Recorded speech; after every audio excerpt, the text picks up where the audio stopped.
And this verse means आणि या वचनाचा अर्थ होतो that you are not walking into the examination hall alone. की तुम्ही तुमच्या परीक्षेच्या हॉलमध्ये एकटे जात नाहीये. Christ will be walking with you. ख्रिस्त तुमच्या सोबत जाणार आहे. Christ will stand with you. येशू ख्रिस्त तुमच्या सोबत उभे राहणार आहे. As you write your papers, जसं तुम्ही तुमचा पेपर लिहाल, you are not holding the pen alone. तुम्ही एकटे पेन धरणार नाही, The Lord will hold your hand. तर प्रभू तुमचा हात धरणार आहे. And you'll be writing your papers with divine strength. आणि दैवी शक्तीनं तुम्ही तुमचे पेपर लिहिणार आहात. Praise God. देवाला धन्यवाद. Come on, students, say, I can. सर्व विद्यार्थ्यांनी म्हणा, मला जमणार आहे. I की can मला जमणार आहे. do all things मी सर्व करू शकीन through Christ ख्रिस्ताद्वारे, that will strengthen me, जो मला ताकद देईल, that will empower me. जो मला सामर्थ्यवान करेल. And so when you say, I can, तर जेव्हा तुम्ही असं म्हणाल की मला जमणार आहे, you are hoping on God. त्याला तुम्ही देवावर आशा ठेवताय, You are having faith in God. देवावर विश्वास ठेवताय. And when you say, I can do,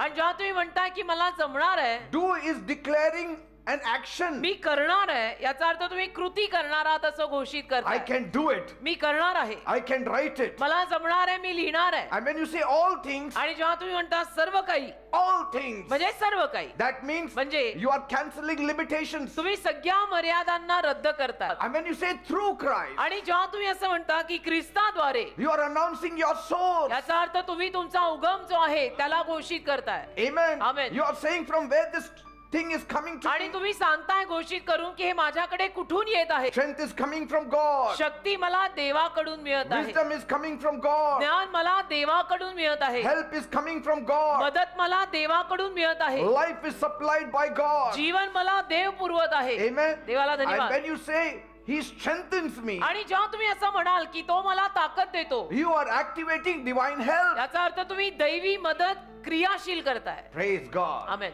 So this verse is God's permission slip for courage. तर हे जे वचन आहे ते देवाने परवानगीची दिलेली स्लिप आहे धाडसासाठी. It is heaven's stamp for confidence. आणि स्वर्गाने विश्वासासाठी दिलेला स्टॅम्प आहे. Say it before you study. तर तुम्ही अभ्यास करण्या अगोदर असं बोला. Say it before you revise. आणि तुम्ही रिव्हिजन करण्या अगोदर हे बोला. Say it before you write your papers. तुमचा पेपर लिहिण्या अगोदर तुम्ही हे बोला. Say it when you're walking towards your examination hall. परीक्षेच्या हॉलला जात असताना या गोष्टी बोला. Say it until fear steps aside and peace comes आणि inside. जोवर ती भीती निघून जात नाही आणि शांती येत नाही तोवर हे बोला.